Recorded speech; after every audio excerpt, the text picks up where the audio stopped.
ಈ ನನ್ನ ಮಗನವಕ್ಕೆ ಯಾವನು ಚಪ್ಪಲ್ ತಗೊಂಡು ತಂದೆ ತಾಯಿಗಳು ಏನಾದ್ರು ಚಪ್ಪಲ್ ತಗೊಂಡು ಹೊಡೆದಿದ್ರೆ ಈ ತರ ಏನಂತಾರೆ ಎಲ್ಲ ನಿಮ್ಗೆ ಕಮೆಂಟ್ ಮಾಡೋದು ಎಲ್ಲ ಆಲ್ಮೋಸ್ಟ್ 10 ವರ್ಷ 12 ವರ್ಷ 15 ವರ್ಷದ ಒಳಗಡೆ ಇರ್ತಕ್ಕಂಥವೇನೆ. ಇವ್ರಿಗೆ ತಂದೆ ತಾಯಿಗಳು ಮೆಟ್ಟು ತಗೊಂಡು ಹೊಡೆದು ಬುದ್ಧಿ ಕಲ್ಸಿದಿದ್ರೆ ಹಿಂಗೆಲ್ಲ ಕಿತ್ತೋದ್ ಕಮೆಂಟ್ಗಳನ್ನ ಆಗ್ತಾ ಇರ್ಲಿಲ್ಲ. ಮುರಳಿ ಒಂದ್ ನಿಮಿಷ ಇಲ್ಲ ನಾನು ಇದನ್ನ ಹೇಳಲೇಬೇಕು. ಒಂದ್ ನಿಮಿಷ ತಡೀರಿ. ಈಗ ಕಲರ್ಸ್ ಕನ್ನಡದಲ್ಲಿ ಒಂದ್ 25 ನಿಮಿಷಕ್ಕಿಂತ ಮುಂಚೆ ಒಂದು ಪ್ರೋಮೋ ಬಿಟ್ಟಿದಾರ್ರಿ. ಆ ಪ್ರೋಮೋದಲ್ಲಿ ಮಾಡಿರೋವೆಲ್ಲ ಚಿಕ್ಕ ಐಕ್ಳುಗಳೇನೆ, ಯಾರು ದೊಡ್ಡವ್ರು ಯಾರು ಇಲ್ಲ, ಎಲ್ಲ ಚಿಕ್ಕ ಐಕ್ಳುಗಳೇನೆ. ಆ ಕಮೆಂಟ್ಗಳು ನೋಡಿದ್ರೆ ನೋಡ್ರಿ, ಇಲ್ಲಿ ಆ ಕಮೆಂಟ್ಗಳು ನೋಡ್ರಿ. ಇಲ್ಲಿ ಒಬ್ಬ ಕಾಮಿಡಿ ಪೀಸು ಈ ಕಚಡ ನನ್ನ ಮಗನಿಗೆ ಯಾಕ್ರಿ ಬೇಕು ಬಿಗ್ ಬಾಸ್ ಅಂತ ಹಾಕವ್ರೆ. ಆಮೇಲೆ ನಿನ್ ಕೈಲಿ ಏನು ಕಿಸಕ್ಕಾಗಲ್ಲ ಅಂತ ಗೊತ್ತು ಬಿಡಲಿ ಗಿಲ್ಲಿ. ನಿನ್ಗೆ ಗೊತ್ತಿರೋದು ಯಾರಾದ್ರೂ ಶ್ರಮ ಪಟ್ಟು ಗೆದ್ದಿದ್ದೇ ಹಾಳು ಮಾಡೋದು.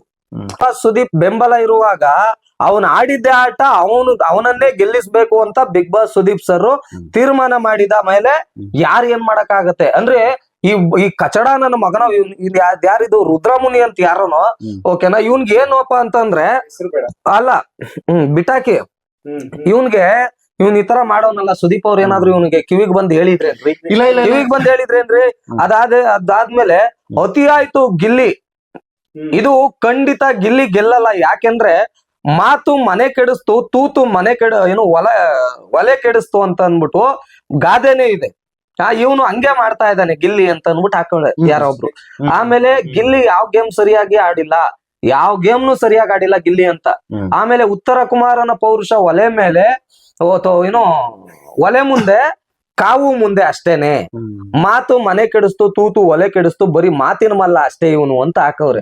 ಅಣ್ಣ ಸ್ವಲ್ಪ ಸಮಾಧಾನವಾಗಿ ಆಟ ಆಡೋ, ಕಾಮಿಡಿ ಮಾಡ್ದಂಗಲ್ಲ ನೀನು ಇದನ್ನ ಟಾಸ್ಕ್ ಆಡೋದು. ಅತಿರೇಕದ ವರ್ತನೆ ಎಲ್ಲದ್ರಲ್ಲೂ ಕಾಮಿಡಿ ವರ್ಕ್ ಆಗಲ್ಲ. ಬರ್ತಾ ರಾಯರ ಕುದ್ರೆ ಕತ್ತೆ ಆಗ್ತಾ ಇದೆ. ನಾವು ಲೈವ್ ಪೂರ್ತಿ ನೋಡಿದೀವಿ, ಗಿಲ್ಲಿ ಸರಿಯಾಗಿ ಆಟನೇ ಆಡ್ತಾ ಇಲ್ಲ. ಚೆಂಗ್ಳು ಗ್ಯಾಂಗ್ ಸೋತ್ರು ಪರವಾಗಿಲ್ಲ, ಬಕೆಟ್ ಗ್ಯಾಂಗ್ ಮಾತ್ರ ಗೆಲ್ಲಿ. ಓಕೆನಾ. ಆಮೇಲೆ ಬೇಕು ಅಂತಲೇ ಗಿಲ್ಲಿ ಈ ತರ ಡೌಗಳು ಮಾಡ್ತಾವ್ನೆ. ಹೋಗ್ತಾ ಇದು ಕಾಮಿಡಿ ಶೋ ಆಗ್ತಾ ಇದೆ, ಬಿಗ್ ಬಾಸ್ ಶೋ ಅಲ್ಲ. ಅಂದ್ರೆ ನಿನಗೆ ಗೊತ್ತಿರೋದೇ ಶ್ರಮ ಪಟ್ಟು ಹಾಳು ಮಾಡೋದು ಅಂತ ಹೇಳ್ತಾರಲ್ಲ. ಇವನು ಕಷ್ಟ ಪಡ್ಬೇಕು ಅಂದ್ರೆ ಎಷ್ಟು ಕಷ್ಟಪಟ್ಟು ಬಂದೇವ್ರಿ. ಇವತ್ತು ಮೊಬೈಲ್ ಹಿಡ್ಕೊಂಡು ವಿಡಿಯೋ ಮಾಡ್ಕೊಂಡು ಗಲ್ ಇಲ್ಲಿ ಉಗಿಸ್ಕೊಂಡು ಬೈಸ್ಕೊಂಡು ಅನ್ಬಾರ್ದು ಮಾತುಗಳನ್ನ ಅಂದಿರ್ತಾರೆ. ಅವನ್ನೆಲ್ಲ ಸಹಿಸ್ಕೊಂಡು ಕೇಳ್ಕೊಂಡು ಇವತ್ತು ಇಲ್ಲಿಗೆ ಬಂದ್ ನಿಂತವನಲ್ಲ ಆ ಹುಡುಗ ಗಿಲ್ಲಿ.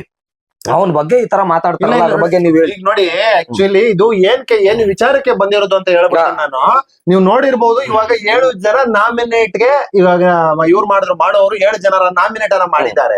ಇವಾಗ ಟಾಸ್ಕ್ ಗಳನ್ನ ಕೊಡ್ತಾ ಇದ್ದಾರೆ. ಅಂದ್ರೆ ಆ ನಾಮಿನೇಟ್ ಇಂದ ಬಚಾವಾಗೋದು, ಮತ್ತೆ ಯಾರು ನಾಮಿನೇಟ್ ಆಗಿಲ್ವೋ ಅಂದ್ರೆ ಏನ್ ಗಿಲ್ಲಿ ಕಡೆ ಗುಂಪಿದೆ ಒಂದು, ಅವ್ರು ಯಾರು ನಾಮಿನೇಟ್ ಆಗಿರ್ಲಿಲ್ಲ ಅವ್ರನ್ನ ನಾಮಿನೇಟ್ ಮಾಡೋದು. ಇದು ಒಂದು ಟಾಸ್ಕ್. ಆಕ್ಚುಲಿ ನಿನ್ನೆ ಒಂದು ಟಾಸ್ಕ್ ಅಲ್ಲಿ ಕೊಟ್ಟಿದ್ರು, ಅದು ಇವತ್ತು ಎಂಡ್ ಆಗ್ತಾ ಇದೆ. ಆಯ್ತಾ, ಇವತ್ತು ಆಲ್ಮೋಸ್ಟ್ ನನ್ನ ಪ್ರಕಾರ ಒಂದು ರಕ್ಷಿತಾ ಶೆಟ್ಟಿಯನ್ನ ಗಿಲ್ಲಿ ಕಡೆ ಸೇರಿಸ್ತಾರೆ. ಆಯ್ತಾ, ಈ ಕಡೆ ಒಬ್ಬರು ನಾಮಿನೇಟ್ ಪಾರ್ ಮಾಡ್ಕೊಳ್ತಾರೆ ಅಂತ ಅನ್ಸಿದೆ ನನ್ಗೆ, ರಾಷ್ಟ್ರೀಯ ಕಡೆಯವರಿಂದ. ಬೇರೆ ವಿಚಾರ ರೀ, ನಾನ್ ಹೇಳ್ತಾ ಇರೋದು ನೀವು ಡೈವರ್ಟ್ ಮಾಡ್ತಾ ಇದೀರಿ. ಒಂದ್ ನಿಮಿಷ ಕೇಳ್ರಿ ಇಲ್ಲಿ. ನೋಡ್ರಿ, ಇಲ್ಲಿ ಕೋಟಿ ದುಡ್ಡಿರೋರ್ದು ಒಂದ್ ಲೆಕ್ಕಾಚಾರ ಆಗುತ್ತೆ. ಯಾರು ಈಗ ಅಶ್ವಿನಿ ಮೇಡಮ್ನವ್ರದ್ದು 150-200 ಮನೆಗಳು ಬರ್ತಾವ್ರಿ.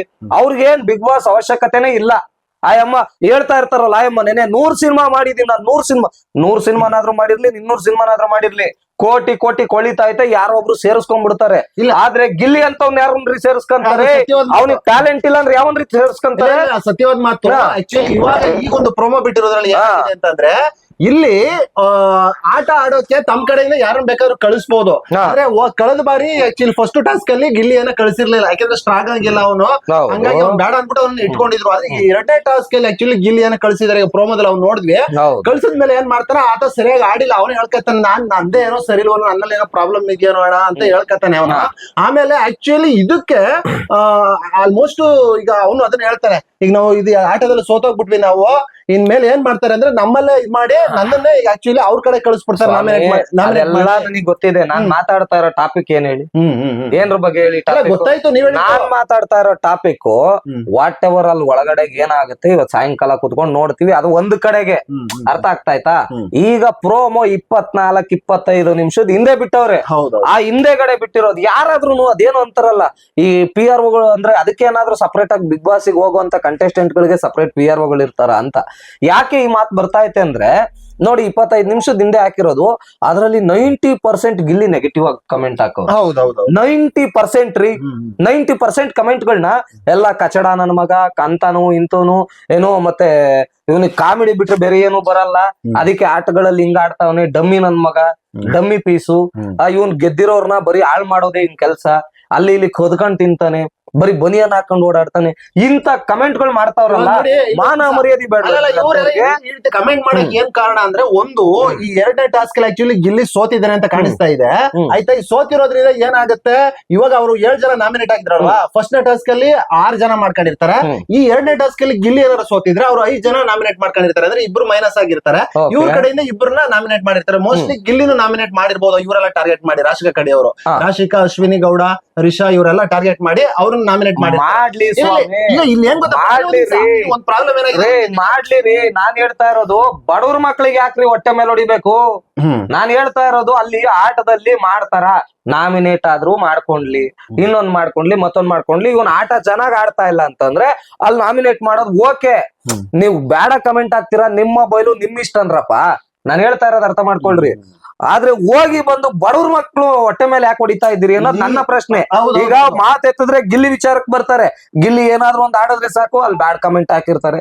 ಮತ್ತೆ ರಕ್ಷಿತಾ ಶೆಟ್ಟಿ ಏನಾದ್ರು ಒಂದ್ ಪಾಪ ಏನೋ ಒಂದ್ ಮಾತಾಡಿದ್ರೆ ಸಾಕು, ಆ ಹುಡುಗಿ ಪರವಾಗಿ ಏನು ವಿರೋಧವಾಗಿ ಬ್ಯಾಡ್ ಕಮೆಂಟ್ ಹಾಕ್ತಾರೆ.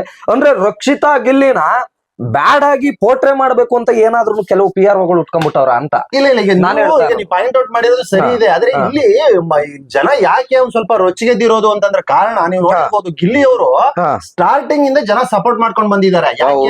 ಯಾಕೆ ಅಂದ್ರೆ ಈಗ ಅಶ್ವಿನಿ ಗೌಡ ಆಗಿರ್ಬೋದು, ರಿಷಾ ಆಗಿರ್ಬೋದು, ರಾಶಿಕಾ ಆಗಿರ್ಬೋದು, ಇವ್ರು ಯಾವ ಮಟ್ಟಿಗೆ ಅರ್ಚಾಡ್ತಾರೆ ಅಂದ್ರೆ ಜನಗಳು ಅದಕ್ಕೆ ರೋಸ್ ಹೋಗ್ಬಿಟ್ಟಿದ್ದಾರೆ.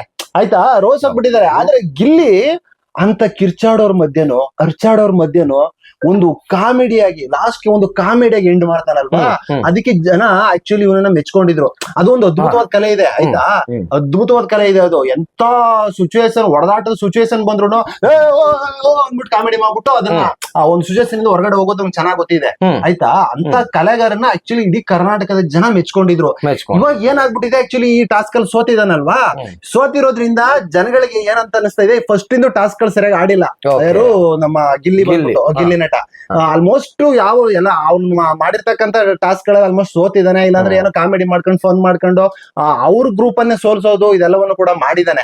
ಹೀಗಾಗಿ ಜನಗಳಿಗೆ ಏನಾಗಿದೆ, ಈತನಿಗೆ ಕಾಮಿಡಿ ಗೊತ್ತು, ಆಟ ಆಡೋದ್ ಗೊತ್ತಿಲ್ಲ, ಗೇಮ್ ಗಳನ್ನ ಆಡೋದ್ ಗೊತ್ತಿಲ್ಲ, ಟಾಸ್ಕ್ ಗಳನ್ನ ಆಡೋದ್ ಗೊತ್ತಿಲ್ಲ. ಬುಗುರಿ ಚೂಚೆಂಡ್ ಆಡ್ಕೊಂಡ್ ಬಂದಂತವ್ನು, ಅರ್ಥ ಆಗ್ತಾ ಆಯ್ತಾ? ಬುಗುರಿ ಚೂಚೆಂಡು ಗಿಲ್ಲಿ ದಂಡ ಆಡ್ಕೊಂಡ್ ಬಂದಂತವ್ನು ನಮ್ ಗಿಲ್ಲಿ ಊರು ಪಕ್ಕ ನಾಟಿ ಸ್ಟೈಲು ಸ್ವಾಮಿ.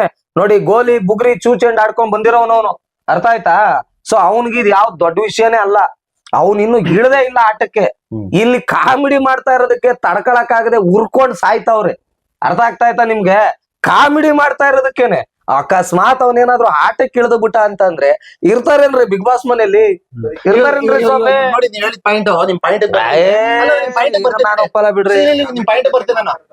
ಪಾಯಿಂಟ್ ಬರ್ತೀನಿ. ಆಕ್ಚುಲಿ ಇದು ಏನಾಗಿದೆ ಅಂದ್ರೆ, ಒಬ್ಬ ವ್ಯಕ್ತಿ ಗೆಲ್ಬೇಕಾದ್ರೆ ಒಂದು ಕಾಮಿಡಿನೂ ಇರ್ಬೇಕು.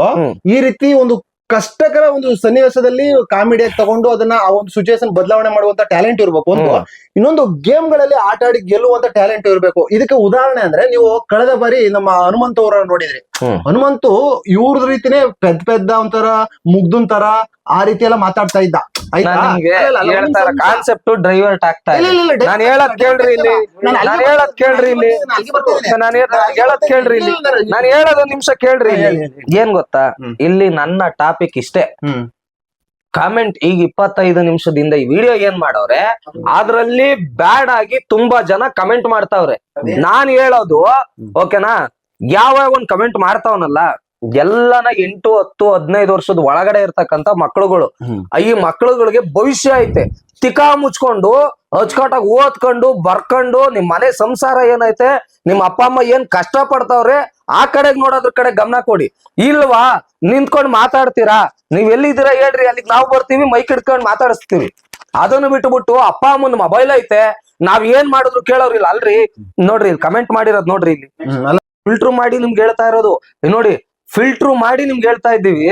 ಅಂದ್ರೆ ಎಷ್ಟು ಅಸಹ್ಯಕರವಾಗಿ ಎಲ್ಲ ಕಮೆಂಟ್ ಮಾಡಿದ್ದಾರೆ ಅಂದ್ರೆ, ಹೌದು ಗಿಲ್ಲಿ ಎಲ್ಲಿರ್ತಾನೋ ಅಲ್ಲಿ ಟೀಮ್ ಹಾಳಾಗಿ ಹೋಗ್ತಾ ಇದೆ. ಓಕೆನಾ, ಟೀಮೇ ಹಾಳಾಗ್ ಹೋಗ್ತಾ ಇದೆ. ಗಿಲ್ಲಿನೇ ದೊಡ್ಡ ಸಮಸ್ಯೆ ಬಿಗ್ ಬಾಸ್ ನಲ್ಲಿ. ಬರೀ ನಾಟಕ ಮಾಡ್ಕೊಂಡು ಟೈಮ್ ಪಾಸ್ ಮಾಡ್ತಾ ಇದ್ದಾನೆ. ಗೇಮ್ ಆಡ್ಲಿಕ್ಕೆ ಅಲ್ಲಿ ಏನ್ ಸ್ಪೋರ್ಟ್ಸ್ ನಡೀತಾ ಇದೆ ಅನ್ನೋದೇ ಗೊತ್ತಿಲ್ಲ ಪೆಂಗ್ ಮುಂಡೆದಕ್ಕೆ. ಗಿಲ್ಲಿ ವೆರಿ ಸಿಲ್ಲಿ ಆಗ್ತಿದ್ದಾನೆ. ಈಗ ಸ್ವಲ್ಪ ಸಂಯತೆ ಕಲಿಬೇಕು ಅಂತ ಹಾಕವ್ರೆ. ಈಗ ನೋಡಿ ಬರೀ ಈ ತರ ಗಿಲ್ಲಿ ಹಿಂಗಾದ್ರೆ ನೀನು ಸರಿಯಾಗಲ್ಲ, ಎಲ್ಲಾ ಟೈಮು ಕಾಮಿಡಿ ಇರಲ್ಲ, ತಿಕಾ ಮುಚ್ಕೊಂಡ್ ನೀನ್ ಆಡಲಿ. ಆಮೇಲೆ ರಾಯರ ಕುದ್ರೆ ಅದೇ ಆಸ್ ಇಟ್ ಈಸ್ ಆತರ ಲತ್ತೆ ಗಿಲ್ಲಿ ಅಂತ ಹಾಕವ್ರೆ. ಗಿಲ್ಲಿ ಎಲ್ಲಿರ್ತಾನೋ ಅಲ್ಲಿ ಬರೀ ಲತ್ತೆನೆ ಅಂತ ಹಾಕವ್ರೆ. ಆಮೇಲೆ ಇವನು ಹೋಗಿ ಟೀಮ್ ಯಾವ್ದು ಕೂಡ ಗೆದ್ದಿಲ್ಲ, ಇವನು ಖಾಲಿ ಪಲಾವು ಅಂತ ಹಾಕವ್ರೆ. ಓಕೆನಾ, ಮಾತಿನ ಮಲ್ಲ ಬರೀ ಮನೇಲಿ ಮಾತ್ರ ಇದ್ದಾನೆ ಅಷ್ಟೇನೆ, ಇವನು ಕಾವು ಹತ್ರ ಮಾತ್ರ ಇದ್ದಾನೆ, ಬಿಗ್ ಬಾಸ್ ಮನೆ ಟಾಸ್ಕ್ ಅಲ್ಲ ಅಂತ ಹಾಕವ್ರೆ. ಆಮೇಲೆ ಅಪ್ಪ ಪುಣ್ಯಾತ್ಮ ಒಂದಾದ್ರೂ ಗೇಮ್ ಆಡ್ ಗೆಲ್ಲೋ ಮಾರಾಯ, ಇಲ್ಲ ಅಂದ್ರೆ ನಿಂಗ್ ಓಟ್ ಹಾಕೋ ನನ್ ಮಕ್ಳು ನಾವು ದಡ್ರಾಗ್ ಹೋಗ್ಬಿಡ್ತೀವಿ ಅಂತ ಹಾಕವ್ರೆ. ಅಂದ್ರೆ ಈ ತರ ಬಂದಿರೋವೆಲ್ಲ ಆಲ್ಮೋಸ್ಟ್ ನಿಮ್ಗೆ 315 ಕಮೆಂಟ್ ಬಂದವೆ ವೀಕ್ಷಕರೇ. ಆ 315 ಕಮೆಂಟ್ ಕೂಡ ಅಂದ್ರೆ ಗಿಲ್ಲಿ ವಿರೋಧವಾಗೇ ಇದೆ. ಈಗ ನೋಡಿ ಇವಾಗ ಕನ್ನಡ official page. ಮಾತಾಡಿದ್ರಲ್ಲ, ಈಗ ನೋಡಿ ಆಕ್ಚುಲಿ ಇದು ಏನಪ್ಪಾ ಅಂತಂದ್ರೆ, ಈಗ ಬಿಗ್ ಬಾಸ್ ಅಲ್ಲಿ ಈಗ ಏನು ನಮ್ಮ ಗಿಲ್ಲಿ ಅವನ್ ಇದ್ದಾನೆ. ಓಕೆ, ಗಿಲ್ಲಿ ಒಂದ್ ವೇಳೆ ಇವನು ಆಟ ಆಡಿಲ್ಲ ಅಂತ ಅಂದ್ರೆ ಈ ರೀತಿಯಾಗಿ ಟಾಸ್ಕ್ ಗಳು ಆಡಿಲ್ಲ ಅಂತಲ್ಲ, ಅವನು ಆಕ್ಚುಲಿ ಇದುವರೆಗೂ ಕಾಮಿಡಿಯಾಗಿ ಫನ್ನಿಯಾಗಿ ಬಂದಿದ್ದಾನೆ. ಆದ್ರೆ ಅವನು ಒಳಗಡೆ ಒಬ್ಬ ರಾಜ ಇದ್ದಾನೆ, ಮಹಾರಾಜ ಇದ್ದಾನೆ. ಅವನು ರೊಚ್ಚಿಗೆದ್ರೆ ಈ ಆಟಗಳೆಲ್ಲ ಏನು ಅಲ್ಲ ಅವನಿಗೆ. ಅಲ್ಲ ಕಾಮಿಡಿ ಮಾಡ್ತಾ ಇರೋದಕ್ಕೆ ತಡ್ಕಮಕ್ ಆಗ್ತಾ ಇಲ್ವಲ್ರಿ ಮನೆ ಒಳಗಡೆ. ತಗದಾಗ ಆ ಬೆಂಕಿ ತಕೊಂಡೈತೆ ಎಷ್ಟೋ ಜನರು ಹೊಟ್ಟೆಯಲ್ಲಿ, ಮತ್ ಇನ್ನೆಷ್ಟೋ ಜನರು ಹೊಟ್ಟೆ ಒಳಗಡೆಗೆ ಕುತಂತ್ರದ ಬುದ್ಧಿ ಉಟ್ಕೊಂಡ್ಬಿಟ್ಟೈತೆ. ಇನ್ನು ಎಷ್ಟೋ ಜನರು ಮನೇಲಿ ಈ ಗಿಲ್ಲಿನ ಏನಾದ್ರೂ ಮಾಡಿ ಕಳಿಸ್ಬೇಕಲ್ಲ ಅಂತ ಅನ್ಬಿಟ್ಟು ಇಲ್ಲದ ಸಲ್ಲದ ಆಪಾದನೆಗಳನ್ನ ಹೊರಿಸ್ತವ್ರೆ. ಓಕೆನಾ, ಬರೀ ಕಾಮಿಡಿಗೆ ಸೀರಿಯಸ್ ಆಗಿ ಟಾಸ್ಕ್ ಪ್ರತಿ ಸೀಸನ್ ಗಳಲ್ಲೂ ನೀವು ನೋಡಿರ್ಬಹುದು. ಎಲ್ಲಾ ಸೀಸನ್ ಗಳಲ್ಲೂ ಹೇಳ್ತಾ ಬಂದಿರೋದು ಏನು ಅಂದ್ರೆ, ಬಿಗ್ ಬಾಸ್ ಏನು ಎಲ್ಲ ಒಲಿಂಪಿಕ್ಸ್ ಹೋಗಿ ಬಂದಿರ್ಬೇಕಾಗಿತ್ತು ಎಲ್ಲಾ ಟಾಸ್ಕ್ ಗಳಲ್ಲಿ ಗೆಲ್ಬೇಕಾದ್ರೆ, ಅಥವಾ ಅಲ್ಲ ನೀವ್ ಹೇಳ್ತಾ ಇರೋ ತರ ತಗೊಳಕ್ ಹೋದ್ರೆ, ಅಂದ್ರೆ ಜನಗಳು ಹೇಳೋದು ನೀವ್ ಹೇಳ್ತಾ ಇರೋ ತರ ತಗೊಳದಕ್ ಹೋದ್ರೆ ಬಿಗ್ ಬಾಸ್ ಮನೆಯಲ್ಲಿ ಗೇಮ್ ಆಡಲ್ಲ ಅಂತನ. ಆ ತರ ಏನಾದ್ರು ಇದ್ದಿದ್ರೆ ಎಲ್ಲ ಒಲಿಂಪಿಕ್ಸ್ ಆಟ ಆಡೋರ್ನೇನೆ ತುಂಬೇಕಾಗಿತ್ತು ಅಂತ ಹೇಳ್ಬಿಟ್ಟಿರೋರು ಅಂತ. ಎಸ್, ನಾನ್ ಹೇಳೋದೇನ್ ಗೊತ್ತಾ, ಇಂಥವೆಲ್ಲ ಖಾಲಿ ಪಲಾವ್ಗಳು. ಓಕೆನಾ, ಆದ್ರೆ ನಾನ್ ದಯವಿಟ್ಟು ಎಲ್ಲಾ ತಂದೆ ತಾಯಿಗಳಿಗೆ ಹೇಳ್ತಾ ಇದ್ದೀನ್ರಪ್ಪ, ಓಕೆನಾ, ನಿಮ್ ಮಕ್ಳುಗಳಿಗೆ ಅಚ್ಚುಕಟ್ಟಾಗಿ ಮೊಬೈಲ್ ನ ಕೊಡ್ಬೇಕಾದ್ರೆ ಲಾಕ್ ಮಾಡ್ಬಿಟ್ಟು ಕೊಡೋದನ್ನ ಕಲೀರಿ. ಯಾಕೆ ಅಂತಂದ್ರೆ ಪೆಂಗ್ ತರ ಆಡ್ಕೊಂಡು ಯಾರ್ಯಾರಿಗೆ ಏನೇನೋ ಮೆಸೇಜ್ ಮಾಡಿ ನಿಮ್ ತಲೆಗೆ ತಂದ್ಬಿಟ್ಟು ಇಕ್ಬಿಡ್ತವೆ. ಓಕೆನಾ, ಮಕ್ಳು ಅಂದ್ರೆ ಎಲ್ರಿಗೂ ಪ್ರೀತಿ ಇರುತ್ತೆ, ಏನೋ ಮೊಬೈಲ್ ಕೊಡ್ತಾರೆ. ಆದ್ರೆ ಈಗಿನ ಜನರೇಷನ್ ಮಕ್ಳು ಅಬ್ಬಬ್ಬಬ್ಬಬ್ಬಬ್ಬಬ್ಬ 2ನೇ ಕ್ಲಾಸ್ಗೆನೇನೆ ದಗ ಅಂತ ಇರ್ತಾವ ಅಲೇನೆ. ಸೊ ಹಂಗ ಯಾರಿಗೋ ಏನೋ ಕಮೆಂಟ್ ಮಾಡಿನೋ, ಯಾವ್ದೋ ಹುಡ್ಗಿ ಕಮೆಂಟ್ ಮಾಡಿನೋ, ಅಥವಾ ಯಾವ್ದೋ ಹುಡ್ಗನ್ ಕಮೆಂಟ್ ಮಾಡಿನೋ ಗಂಡ ಹೆಂಡತಿಗ್ ತಂದಿಕ್ಕೂ ಅಂತದಾಗ್ಬಿಡುತ್ತೆ. ಇಡೀ ಬಿಗ್ ಬಾಸ್ ಮನೆನೇ ಹಾಳು ಮಾಡ್ತಾ ಇದಾರೆ ಇವ್ರು. ಇಂಥವ್ರೆಲ್ಲಾನ ಎಷ್ಟು ಕಷ್ಟ ಪಡ್ಕೊಂಡ್ ಹೋಗಿರ್ತಾರ್ರಿ, ಬಡವ್ರ ಮಕ್ಳಿಗೆ ಬೆಲೆ ಕೊಡೋದ್ ಕಲ್ತ್ಕೊಳ್ರಿ ಅಂತ ಹೇಳ್ತಾ ಇನ್ನೊಂದು ಕ್ಲಾರಿಟಿ ಕೊಟ್ಬಿಡ್ತೀನಿ. ನೀವ್ ಹೇಳಿ ತುಂಬಾ ಚೆನ್ನಾಗಿದೆ. ನಾನು ಅವಾಗ್ಲೇ ಹೇಳ್ದೆ, ನೀವೇನ್ ಇವಾಗ ಒಂದು ಸಾರಿ ಬಿದ್ದಾಗ ಗಿಲ್ಲಿ ಆಟ ಆಡಿಲ್ಲ ಹಂಗೆ ಅನ್ಕೊಂಡು ನೀವೇನೀಗ ನೆಗೆಟಿವ್ ಸ್ಟಾರ್ಟ್ ಮಾಡಿದಿರಿ. ಆದ್ರೆ ನಿಜವಾಗ್ಲೂ ಮುಂದಿನ ದಿನಗಳೇ ಅದಕ್ಕೆ ಸರಿಯಾದ ಉತ್ತರವನ್ನ ಕೊಡ್ತಾನೆ. ಯಾಕೆಂದ್ರೆ ನಾವು ಗಿಲ್ಲಿನ ಇದುವರೆಗೂ ಅವ್ನ ಆಟ ಆಡಿರ್ತಕ್ಕಂಥ ನಾವು ನೋಡ್ಕೊಂಡ್ ಬಂದಿದೀವಿ. ಅವ್ರ ಒಳಗಡೆ ಒಬ್ಬ ಕಾಮಿಡಿಯನು ಇದ್ದಾನೆ, ಒಬ್ಬ ರಾಜನು ಕೂಡ ಇದ್ದಾನೆ. ಅವನೇನಾದ್ರು ನಿಜವಾಗ್ಲೂ ಆಟ ಆಡಕ್ ನಿಂತ್ರೆ ಆಯ್ತಾ, ಇವಾಗೇನು ಎಲ್ಲ ಅರ್ಚಾಡೋರೆ ಕಿರ್ಚಾಡೋರೆ ಒಂಥರ ಟಾಪ್ ತರ ಕಾಣಿಸ್ತಾ ಇದಾರೆ, ಅವ್ರೆಲ್ರು ಕೂಡ ಮೀರ್ಸಿ ನಿಲ್ತಾನೆ. ಆದ್ರೆ ಏನು ಅಂದ್ರೆ ಮುಂದಿನ ದಿನಗಳಲ್ಲಿ ನಿಮ್ಮ ನೆಗೆಟಿವ್ ಏನೇನ್ ಕಮೆಂಟ್ ಮಾಡಿದಾರೆ ಅದೆಲ್ಲದಕ್ಕೂ ಕೂಡ ಉತ್ತರ ಸಿಗುತ್ತೆ. ಹಂಗ ಅನ್ಕೊಂಡು ಅವನು ನೀವೇನ ಮಾಡ್ಬಿಟ್ರಿ ಅಂತ ಅವ್ನ ಯಾವ್ದೇ ಕಾರಣಕ್ಕೂ ಸೋಲುವಂತ ವ್ಯಕ್ತಿ ಅಲ್ಲ ಅಂತ ಹೇಳ್ತಾ ಇವತ್ತಿನ ಒಂದು ವಿಡಿಯೋನ ಮುಗಿಸ್ತಾ ಇದ್ದೀವಿ.